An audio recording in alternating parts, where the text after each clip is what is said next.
But yeah, I want to thank you all for being here. And we're going to go through introductions real quick for the people that don't know. And in my screen, I have Callum in top left. So, Callum, could you introduce yourself? Tell me a bit about yourself, what you do, and how wonderful Yes. you are. Oh, stop it, you. Yeah, so I'm Callum. I am the sport and exercise psychology support currently for LDN Esports. Did an undergrad in psychology, did a master's in sports psychology, went to work for York City Council for a bit, where I realised I really wanted to get back into sport. Came back to sport and then jumped into esports because it was such a new area. There was so much potential in it. I started writing blog posts all about psychology and esports, and felt there really was a need for more psychology support in esports. So that led me to get in touch with the right people, and then started work for Monster Rugby Gaming, and then moved on to LDN Esports, and this brings me to your lovely show here, Raisins. Wow. Wow, wonderful. And yeah, what about you, Laura? What brings you to our wonderful esports world? Well, I guess what brings me, I suppose, to esports world from traditional sports, because I guess I'll say to start with that my experience is mostly within kind of football and also tennis. So I work at Blackburn Rovers Academy at the moment. But then during like the lockdown period, I was just really keen to find something new to do. And esports is something I've always wanted to get into, being a very casual gamer, but yeah, loving Yeah. gaming myself. So yeah, just decided to get in touch with some kind of people from like the League of Legends scene, and was lucky enough to get a position with Envision in the summer split, and then work with them through the Fall Open as well. But then at the moment, I'm taking a bit of time out to try and finish my professional doctorate, which is in sport and exercise psychology. Okay. Very cool. Cool. And last but not least, Mr. Wavy Hair Watson himself. How are you doing? Introduce yourself. Yeah, I'm good, thank you. Absolutely least on this panel, I think. Oh, Yeah. What's my journey into esports? So I suppose I come more from an academic background. So I'm slowly inching towards the end of my PhD in sports psychology and coaching. I just so happened to share an office with a researcher who was doing some work on esports and cognitive function and the benefits of gaming for that. And that was about 2 years ago. And I also saw he worked in an applied setting as well, and that sort of inspired me to think to reach out and see if I could maybe offer a little bit of support in that domain, but also learn about esports and sort of performance in this whole new world. And actually, that's how we met, because you were on the roster of the first team I worked with, and that was a happy memory. And yeah, I hope we get to work together again in the future. But that's it, really. Oh, thank you. Yeah, so for the viewers and anyone who doesn't know, I have worked with Callum first and then Watson second, and then also Callum and Watson at the same time sometimes. That was very eye-opening for me. So there's a lot of things that I wish we're going to talk about that I wish I knew a lot earlier. So this video, hopefully, there's a bunch of young whippersnappers coming in the league. Maybe they actually can go down a slightly more efficient path than I did. First question I wrote down, and this one was really weighing on my mind, was what do you guys think about the differences between, in your experience, traditional sports and sports athletes and league players? And be honest, because I don't want to sugarcoat things. There are definitely pros and cons. What do you think the main key differences are? Anybody can hop in. I can throw someone out there and Go see if for we it. can get some comments bounced off that. I mean, I guess one of the real key differences I've come up against over and over with the clients I've worked with in esports compared to trad sport or traditional sports, sorry, is the fact that, and this is obviously painting with a broad brush here, this is general trends I've noticed, is in traditional sport, there's at least a time where people can generally switch off. They tend to leave the track if they're in athletics, they leave the pitch if they're on football, they go home after training and they can kind of just switch off, and that's that. Whereas for a lot of esports players in both the competitive side as well as the amateur side, if you're just playing solo queue, often your training area, your pitch, is also your bedroom, and it's really hard for people to kind of just switch off and take a step back sometimes from their let's say gaming life and their goals around gaming, back towards their sort of normal life, let's say, and things around education and work. And I think Yeah, that's probably the biggest difference I've noticed between traditional sport and esports, is that esports, you always seem to be on, always seem to be ready to, I don't know, reply to Discord, jump on into solo queue, play Yeah. with some mates. I Whereas have to traditional reply at sport, all times. Yeah. exactly. Everyone, if they see you online, Yep. you're on. You're You're here. working, sort of. Exactly. Whereas in traditional sports, let's say your coach, once you leave the pitch, they don't necessarily have to get in contact with you unless they WhatsApp you.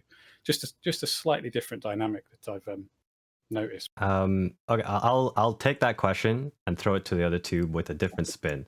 My opinion, and I'll throw my opinion in here just for what it's worth, is the fact that there is no physical limitation to how much I can practice. There's no like nothing. My body isn't telling me like, okay, you got to stop now. Let's take a break. Means that people practice for an unhealthy amount of time, very very long hours, kind of just very badly regimented practice schedules. What do you think about that, Laura? For example, we worked with football players. I'm sure they can't practice 16 hours a day. That would be kind of insane. Yeah, so no, I totally agree with you with that. It is much easier to keep going and maybe to not recognize what your limits might be, I suppose, like mentally. Like, actually, when am I just getting mentally fatigued and actually need to kind of have a break? And then, yeah, obviously within football, because you are relying more on the physical kind of element of it, and that is being tracked throughout the day. So what has your kind of physical load been like throughout a training session or when you've been at home? And that will kind of get reported back to, like strength and conditioning coaches and things. But then it doesn't mean that footballers don't still feel that pressure that they do have to be doing extras all the time. Yeah. So you often hear about some of these kind of younger players doing too much, or just overtraining, I suppose. So I think there are risks in both kind of spaces, but I think it is potentially more likely for you to, like you say, within esports, can be playing into the depth of the night or the next Yeah. morning. 5 a.m. Just practice. just trying to get that extra game in. And not recognizing that actually we are fatigued, but maybe just in a slightly different way. Personally, the ability to recognize when you're physically fatigued is a kind of a natural learning process as you grow up. That you get taught that as you grow through being a kid. But mental fatigue, there's no handbook to show when you're mentally fatigued. It's often, the mental fatigue means it's harder to recognize that you're fatigued. So it's like a self-fulfilling loop where you just get locked into playing at really weird times and your health. Actually, Watson, specifically when I worked with Watson, we focused on the holistic approach, right? That was the kind of like holistic approach to performance. So, I mean, this is exactly related to this question then. The physical side of things versus the mental side of things. In my opinion, and probably from our conversations, I noticed that we're just missing a lot of the holistic side of our practice and like developing as a player, even as people, if you could say that in some teams. What do you think about that? What is your opinions about like us league players not eating well, sleeping well, drinking well, all that kind of stuff? I suppose I should say something. If I could just go back to your previous point, yeah, sure. Something does strike me that I think there is a limitation on esports players or competitors in that they can only play from their home setup. Right. So what do I mean by that? I've known players, for example, basketball players, that travel with the ball wherever they go. So they can go on holiday and they might see a hoop, or they might find a gym and they might practice. Just to play devil's advocate, I think that when an esports competitor isn't in their home setup, they're away from the game, so they can't physically play.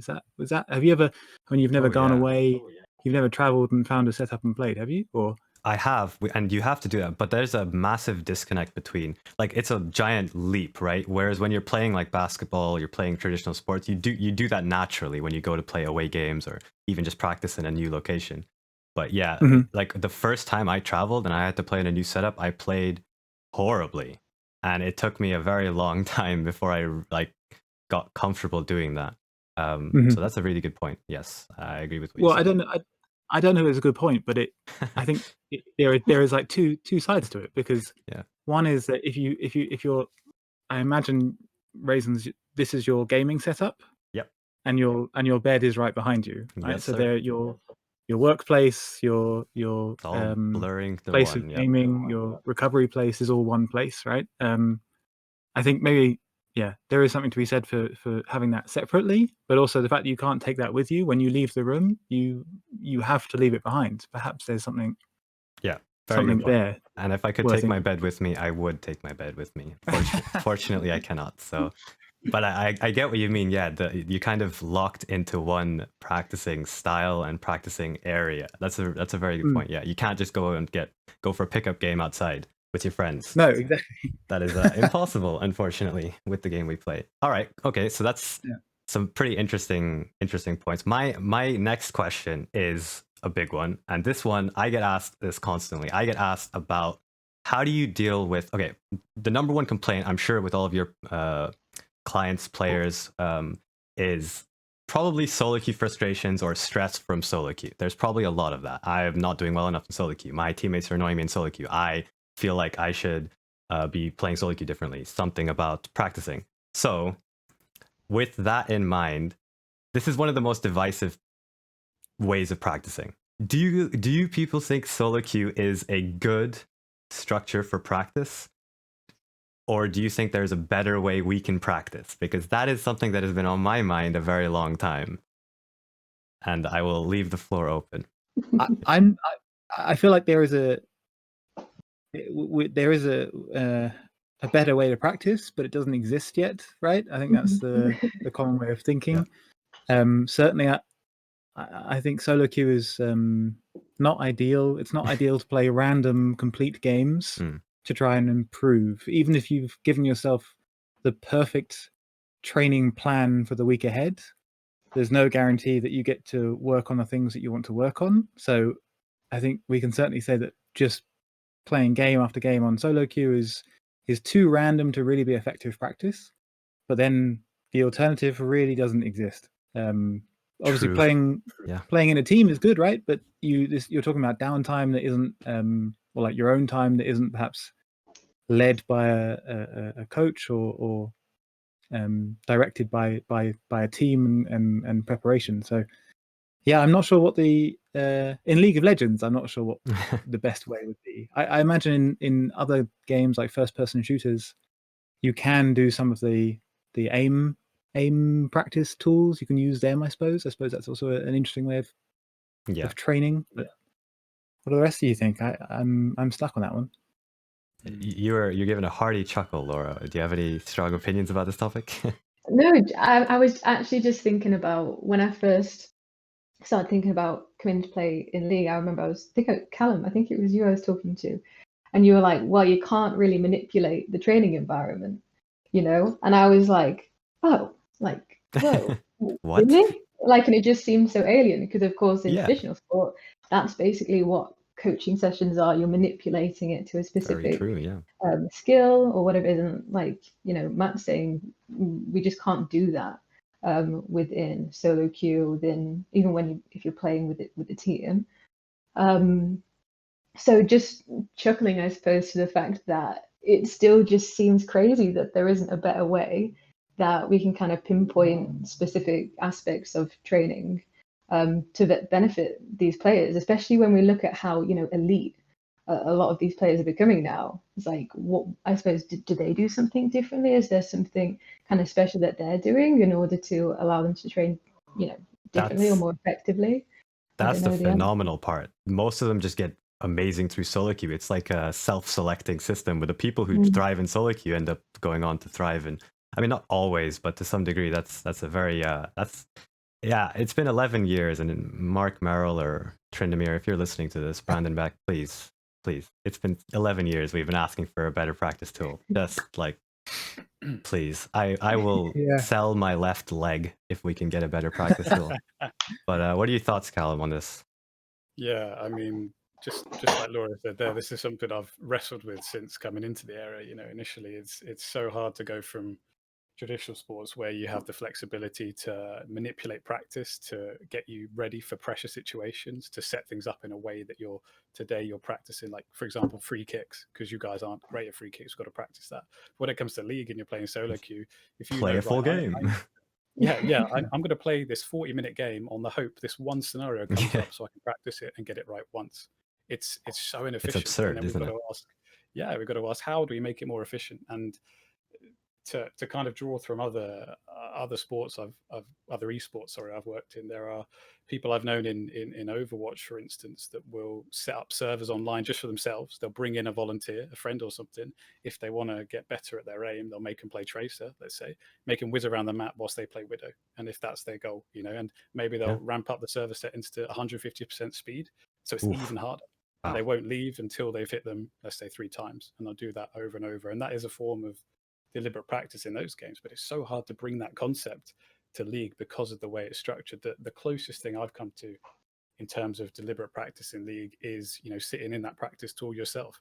If you've got something like you struggle with timing summoners or flashing over walls and getting the correct sort of length between that flash and the wall and going through the wall, you can go to the practice tool and just do that over and over. Just try and kind of learn those things over and over. But it's not the same as being in a team game, which is a real unfortunate area, which I guess then is where our shift in focus, or at least mine sometimes, has been towards the individual player, right? Okay, so we can't control necessarily the environment you're in, but what can we control about what you do within the game to put yourself in the best situation, the best scenario to bring about those things, which may or may not happen.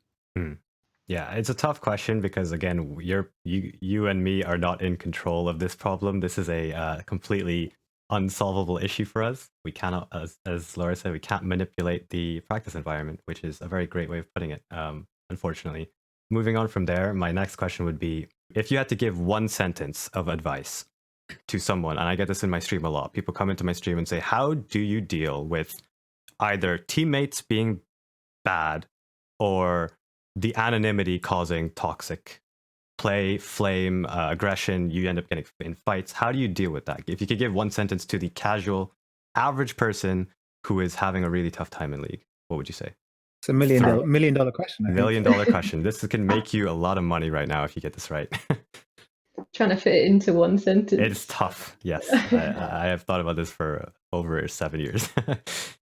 I think, this might end up being longer than a sentence, but I think for me it would be know who you want to be as a player and a person, and try and uphold those values in the way that you're playing and the way that you're responding to what happens within the game. Right. Okay, that's, yeah.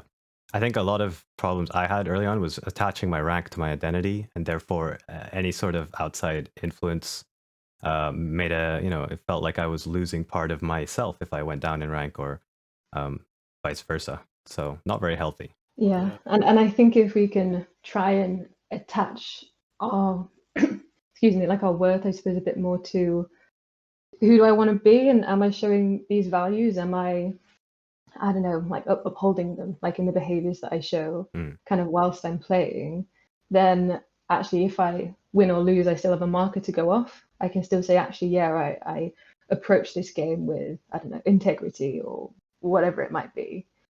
Even if we lose, I still upheld those values. Right, and I know it's really difficult to get away from, but like my rank, come on.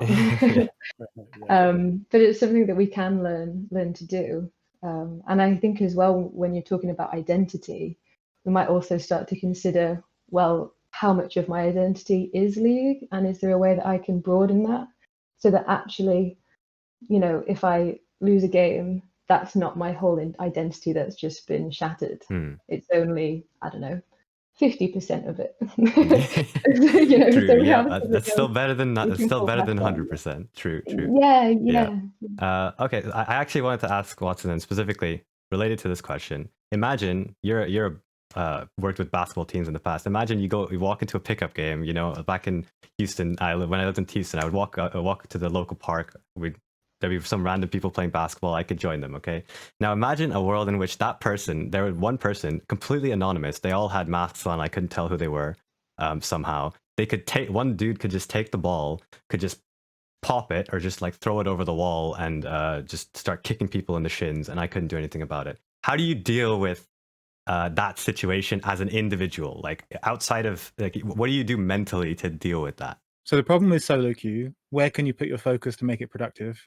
And in my sort of most of my competitive life was spent in basketball, and that analogy to a pickup game is a really good crossover. And I found in pickup games in basketball, you can only focus on what you can control. And I know that's a bit of a generic answer, but there are real specifics that you can think about. So if you're in a 5 versus 5 situation on a basketball court, and you know that you're there to have a workout, right? You don't know the quality of the people you're going to play with, but you're there because you want to have a workout. So your goal is to exert some energy. So that means that you can focus as sort of unimportant as it sounds. That's a terrible wording, but you could focus on simply sprinting up and down the court to the best of your ability, right? Yeah. So even then, if after 2 minutes one of your teammates kicks the ball down the street, you've still achieved a bit of a workout. You could even be the guy to run after the ball and bring it back, right? That can be part of your controlling what you can control, achieving the goal you've set for yourself. And then, of course, if it's anything more than that, if it turns out to be like a really competitive, everyone's all in, putting themselves on the line for a good game, then that's a bonus.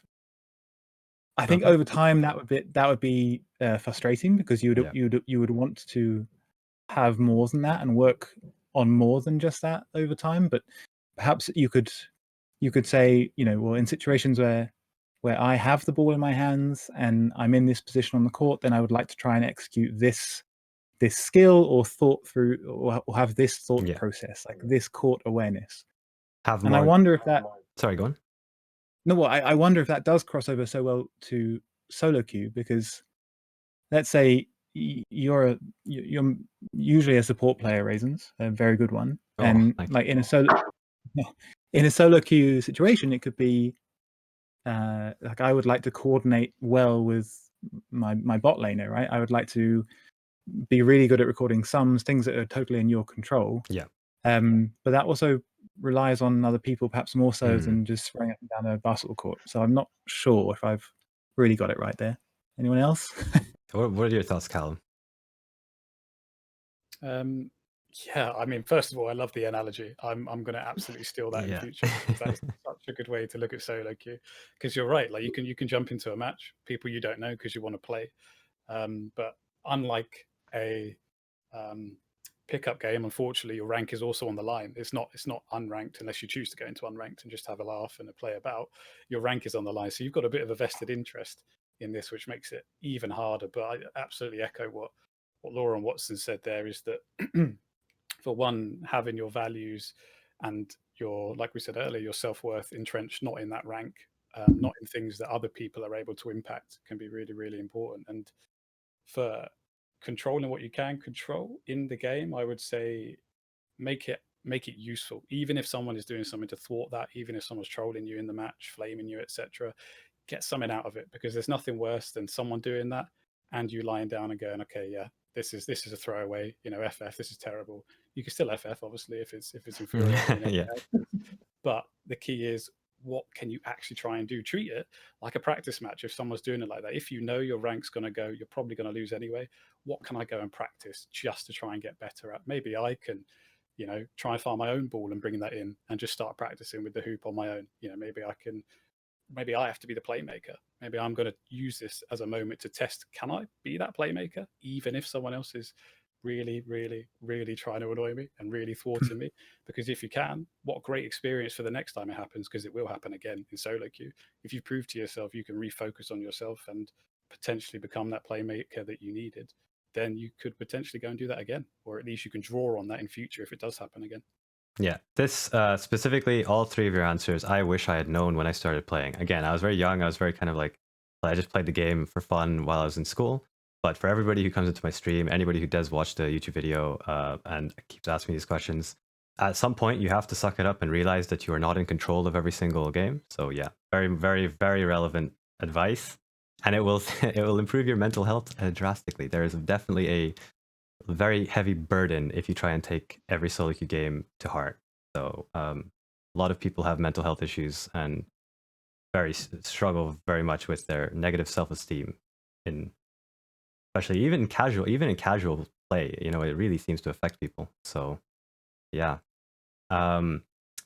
That was a bit of a heavy question, but let's maybe switch it up a bit. If we're going to shift over from solo queue to the team-based side of things, this is a very general question, but when you were working with like traditional sports versus league teams, the actual structure of the staff, how do you guys think it varies? Like, can you just tell me how you've seen it varies, and then what would be your improvement if you had to make an improvement to how league teams are structured based on what you know from traditional sports? Feel free to hop in. I'd go with Laura on that one.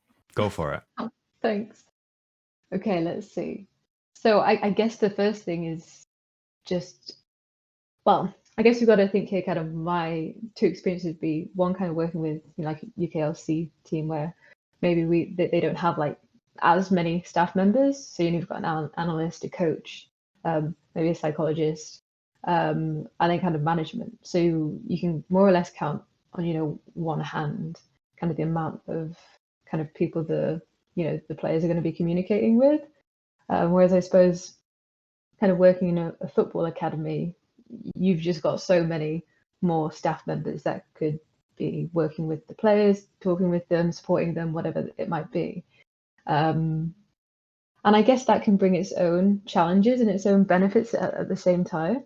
So I suppose challenges in terms of if you have a lot more staff, say, on board, it might mean that, I don't know, players might not connect with all of them equally.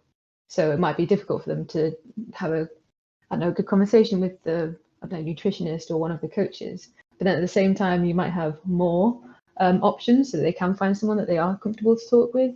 Whereas potentially, if you are within a league team that has a smaller set of kind of coaching staff, then it's really, really important that you click with all of them, really, so that you are getting that relatedness and getting that kind of feeling of belonging within the team. But yeah, I mean, I'm sure there's loads more differences. I don't know if that's kind of sparked anything for anyone else, but I think the main things for me are just the amount of staff differs greatly. But we can use both scenarios to our advantages if we wanted to. Yeah, that's a good answer. What are your thoughts, Callum, Watson, about if you had to make any changes, I guess, in a kind of positive, constructive feedback? What would you advise? What sort of structural changes do you guys think would benefit teams as a whole? I would make a fundamental change with thinking we know what we need in esports, because there seems to be like almost a belief that if you have a full staff, you're a good team, and if you don't have a full staff, you're a bad team. And I think that is sort of nonsense, because as with sports psychology, it should always be, what do the players in front of you need? What are the needs of the team? Does your team need a full-time sports psych, nutritionist, analyst, head coach even? Or is it that you've got a team of players that really understand each other, work well together, and they just need a moderator of a conversation, and somebody to sort of keep notes or track behaviors in some way? So I think, like what Laura said, there are pros and cons to having loads of staff and not very many staff. And I think that if I was to start an org today, I would perhaps have one person on staff. Well, apart from having Laura and Callum on staff all the time, I'd have one person full time who would recruit the team based on the constraints, budgets of the org itself. Yep. And then maybe they would then, prior to appointing any staff, consult with the players or observe the players or interact with the players to really fill out and have a good understanding of what is needed for that level, for the goals of that org. Right. So I don't know what that role would be called, but that's how I would build a team. Unfortunately, it's not like that, because usually the staff are either in place beforehand and they pick the team, Yeah. or we just don't trust ourselves long term with a strategy like that, I guess. Yeah. Yeah. Very true. Well, yeah, I've just put myself out of job, I think. But anyway. What are your thoughts, Callum? Yeah, both brilliant points. Absolutely, I agree with them fully. I think we really do need to cater to the needs of each specific team, because I was going to say, it's amazing some teams don't even have like coaches sometimes, and they can just do it themselves, and they can find relative success in that. I know a lot of CS:GO teams, for instance, don't have a coach; they have a shot caller. There's not necessarily someone over the top planning all of the strategies sometimes, and teams can find success with that, but equally, I think there's a lot to learn from traditional sport for esports in terms of the support network and the amount of supports players are afforded, because I think in traditional sport, it's almost a given now that, players should be looking after their nutrition, should be looking after their physical health, should be looking after their mental health as well, and working with sports psychs. But it's less spoken about in esports because it's still relatively new compared to those sides. And I think there's one thing we could bring into structure in esports. It is raising awareness of the support available to those players and providing that support, whether that be a coach who's willing to hang back and just check in on people, whether it actually be a fully qualified sports psych, whether that be a performance coach, etc., etc. I think the key is really just building those support networks in the teams and letting players know that it's more than just a home for 5 random players to come together and play for a bit and then all leave. Yeah. It's actually a place where we can stay behind and chat if we need to, etc., etc. Yeah, the online nature of a lot of the teams does definitely hamper the kind of staff structure. I mean, how much it impacts players. I mean, if you're online, then it's very easy to have someone in a Discord call, but not really know if you have their attention, etc., etc. It's very challenging, especially for your end of work. All three of you, I'm sure you've had some times where you're not 100% sure if someone is actually listening, and you can't tell. So you just have to roll with the punches on that one. But that's the nature of the internet. What do I think? Oh, nobody knows what I think. I'm an old support player. Nobody cares what I think. But what I do think is, personally, I think League they're trying new things out, and that's a good thing. A lot of teams are willing to try stuff out because it's such a new field. So eventually, teams are going to start maturing, and they're going to kind of like slow down with their crazy experimental structures. But we've had a bunch of pro teams. I mean, we're in the UK scene; it's a smaller scene, but like in LEC and in North America, they are willing to throw a lot of money at different types of staff structures and see how it works out. My takeaway from this, though, my main point about all this would probably be the fan backlash is currently driving too much of the staff's decisions, especially at the high end. A lot of staff decisions, pickups for coaches, pickups for staff in the back scene analysts, is for some reason still being influenced by public perception, which, I mean, it's to some degree every sport has this, but not to the degree that we have, because there's no barriers between players and staff and players and coaches. Everybody interacts with each other on Twitter, via streams, face to face. If I could shout at Messi that he's a crappy player while he's practicing, I would have a much different perspective on, player replacements, etc. I don't have a good perspective on how Messi practices particularly, so all I see is him on game day, So that's a very tough problem to solve, but I do admire the fact that so many orgs in League are willing to risk it all with these crazy different, like, Reddit and these kind of Twitter and all these platforms will tear them to shreds if they lose after making these kind of structural changes to their staff. But I mean, that's just life, I guess. Social media, everyone wants to tear people down instead of building them up. Well, a lot of people like to tear people down rather. But I admire the liquids and the people that just try. Hey, what happens if we have this staff structure with these players? They try, and that's tough to do when you have a bunch of young people screaming at you on the internet.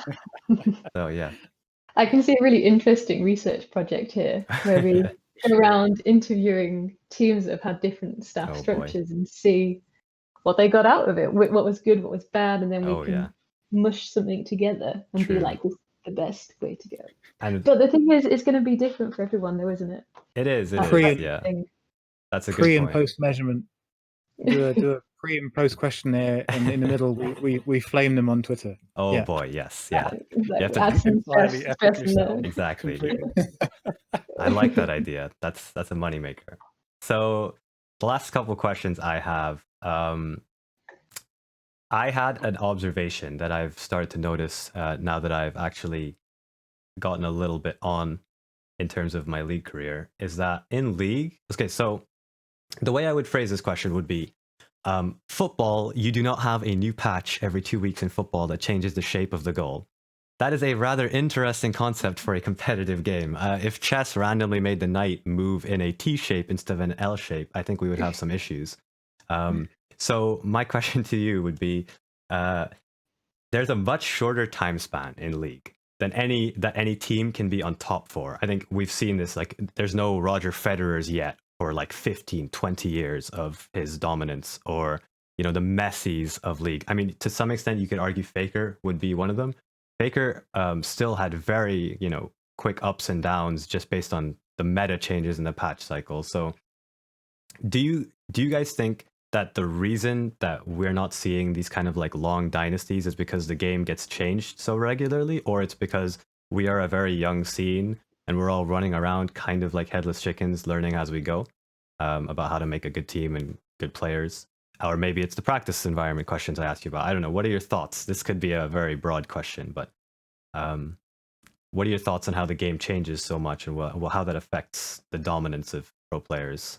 Brilliant. Once again, smashing it out the park with these metaphors, Raisins. I'm loving No it. problemo. It's absolutely part, I think, of why perhaps there hasn't been such a dynasty for so long as there may have been in traditional sports, partly because the disciplines have not been around as long, so there hasn't been the opportunity to have such long dynasties, I guess. But also, yeah, the fact that it's almost like the rules get changed every now and then to keep it fresh, to keep people watching, which never really happens in football. You know, they bring in perhaps, you know, some video replays, etc., stuff like that, but nothing that's going to say, like, this position now is allowed to do performance enhancing drugs so they can run super quick compared to you. Like Today we're using a bowling ball. Yeah. yeah, exactly. Yeah. There's nothing that's going to change the actual characteristics of those people playing. Whereas in league there is, to keep it fresh, and I think that's one part, absolutely. But I think another part is perhaps a more systemic issue with the discipline of how, like you said, how young it is, how there's still funding coming through. There's not necessarily long-term funding secured past, you know, the first season, the second season, in especially at the sort of mid-level NLC, let's say UKLC levels. There's no long-term plan with long-term funding to build those long-term dynasties. It's all, we need to survive this split so we can get to the next one. So then maybe we can get the investment. So then we need to win the next one to get it again, rather than we've got solid investors for 4 years, let's build a dynasty, that sort of thing. Whereas at the top, you could argue, you know, in the European side of things, the U leagues, there are, and there definitely are teams up there that are regularly top four, shuffling about. But that's where I think the other side of it, which is, like you say, the changes in the meta, the changes in the rules, that's where the fluctuation can come in if they've built those dynasties. If that answers your question, from my opinion, does. anyway. Brilliant stuff. Wonderful. I think something else potentially that I've noticed, and I'm probably not qualified to say whether it's kind of the changing in, you know, the meta and things like that being the cause, but I think something that I've noticed myself is that when I'm working with esports players, they tend to have something else, you know, something else they're training towards or they're studying for, or another, you know, career option. Whereas I find even when I'm talking to, you know, football players at the academy who are like under 13 and under 14s, they're like, no, football's the only choice. That's what I want to do. That's going to be my career. And so potentially that then has an impact on whether, you know, people are staying in the game for longer and, I don't know, developing those skills and kind of, you know, sitting at the top like a sort of Federer figure. Right. Potentially.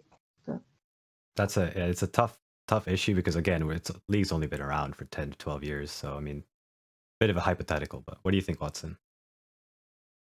I suppose I think Callum brought up the idea of the short-term nature of esports, and I think I've spent quite a lot of time thinking about this because I'm not convinced that we've really seen. I'm not convinced we really know what improvement means, what team development means in in esports, because I think that I often see maybe on social media that, you know, we've improved over the last week of scrims, for example. Like scrims have gone well this week. We are a better team because we've had a good week. I'm not convinced that you can achieve real improvement, real development in such a short-term window. So I think I think it's more long-term, partly because, you know, there's all sorts of, you know, stages of development is the classic, where like people come together, they get to know each other, they figure out how to work alongside each other. Then there's also the other stuff, like how many hours of training are you putting in?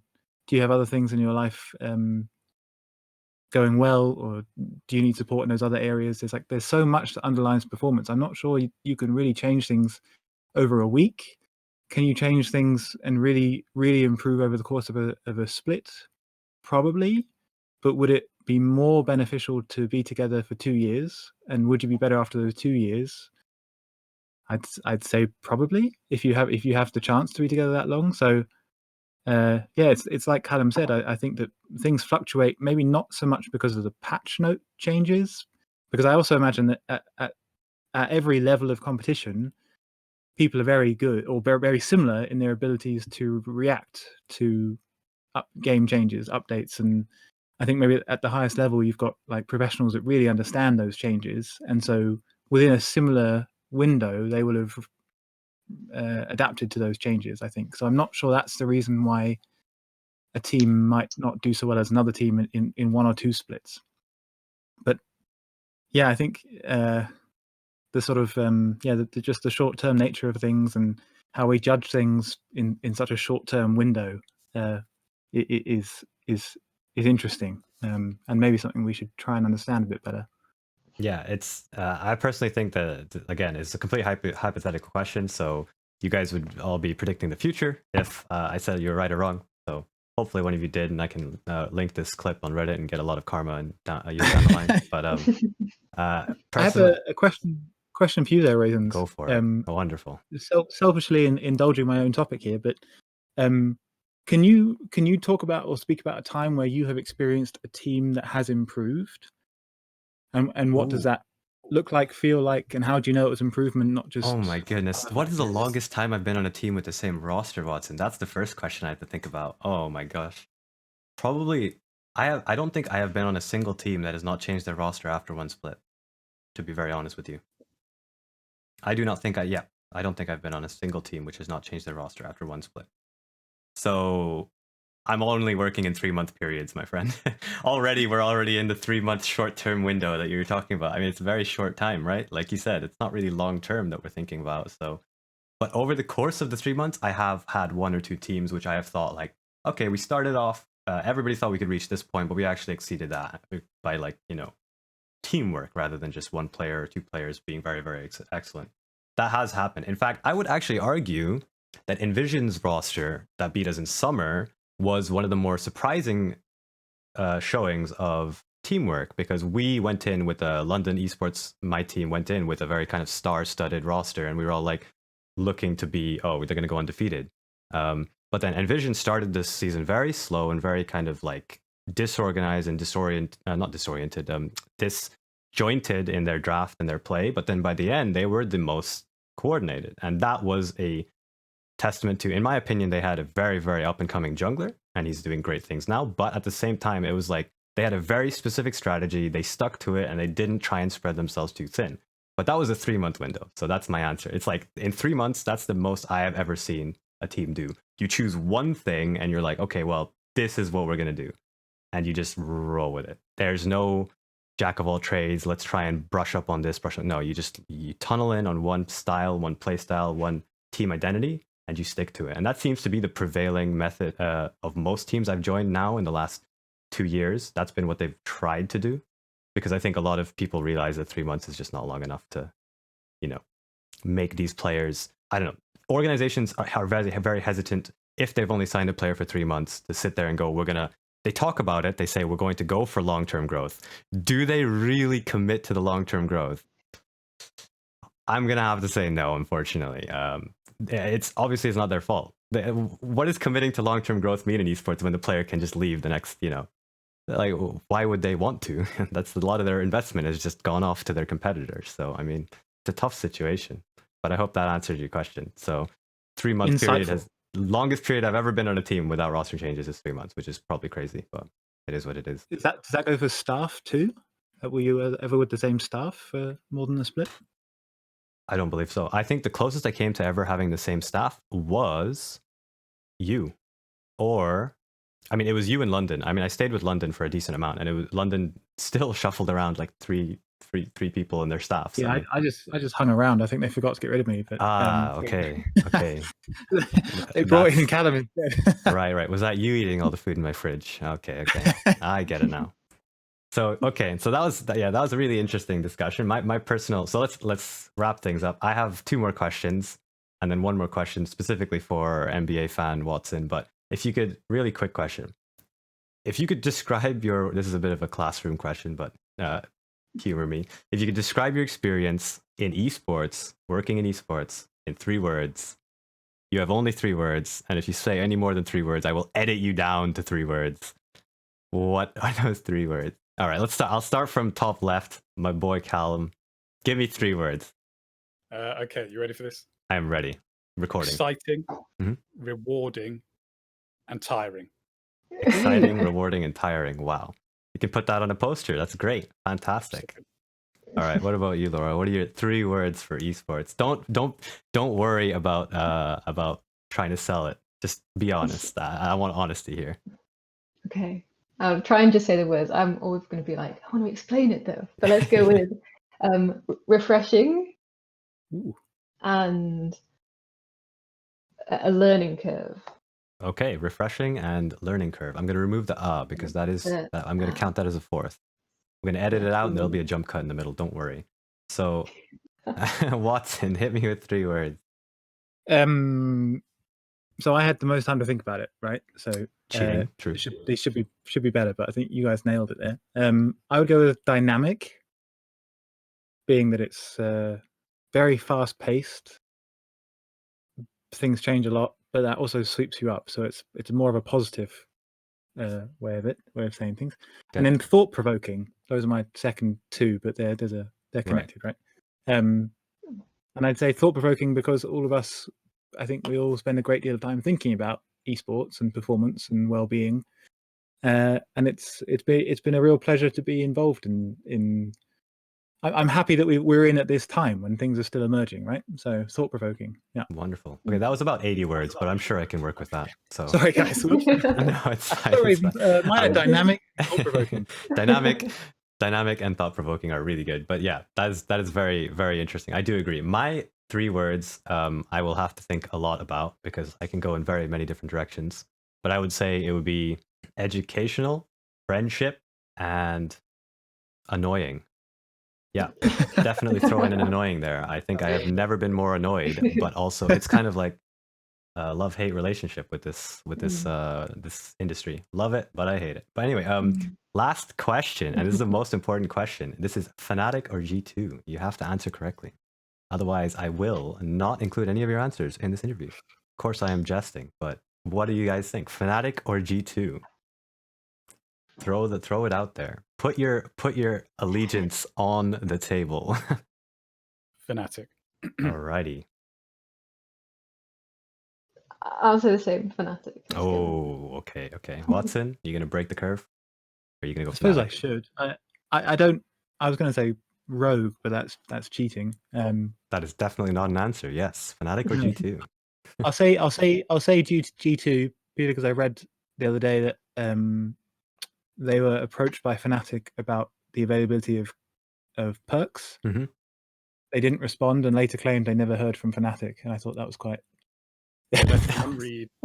absolutely cutthroat. Exactly. So cutthroat. Okay. Yeah. Personally, that one did definitely hurt. I mean, I understand why they did it, but it definitely felt a bit bad in my eyes. But I am still gonna go with G2. But we have an even split, so it's okay. We're in the end, everything is balanced, as all things should be. And yeah, I want to. So I'll just wrap things up. So thank you very much. This was a really interesting discussion. I actually love talking about this stuff. I'm sure Callum and Watson have been talked to death by in these discussions by me before, so they're used to it. But Laura, welcome to the club. You are now part of the Raisins Talking Too Much club. So Thank you. I loved it. wonderful, and I hope you guys enjoyed it. It was really interesting answers. And if you are interested in doing another one, maybe in a few months or later in the year, some point, I don't know. But I would love to always have very intelligent people instead of my teammates in solo queue to talk to. Always refreshing to. You're part of the problem, man. I'm part of the problem. I'm being toxic now. Oh no, it's me. It's me. I'm perpetuating it. Okay, so thank you very much. Yeah, I really do appreciate it. One last question for Mr. Watson. What do you think of James Harden leaving Houston Rockets and the manner in which he did? And what would you say to Mr. Harden? Because I am a Houston Rockets fan, having lived there. So this is also a very important question to me. Well, I'd say, can you autograph this jersey and send it to Raisins first and foremost? Oh, thank you very much. Appreciate that. Otherwise, what would I say about it? Yeah, I'm certainly not educated to comment, but I think that it goes to show that we underestimate the power of social connection in sports because because James Harden, very high profile basketball player, reunited with former teammates, and I think that was a big driver behind his decision, and it also puts him in a position to win. So you're at the highest end of sport. I think every now and then that one cut deep. That one cut deep. Yeah. I don't know. How about you? What would you say? What would you say to him if he was in the room with you? I would say honestly, a lot of the Rockets fans are just happy that he was ever on the team because he gave us a shot to actually win. So that was probably the general feeling of most Rockets fans. I can't turn this into some drama. It's not really that much drama. But yeah, cool. All right. Well, thank you very much for coming.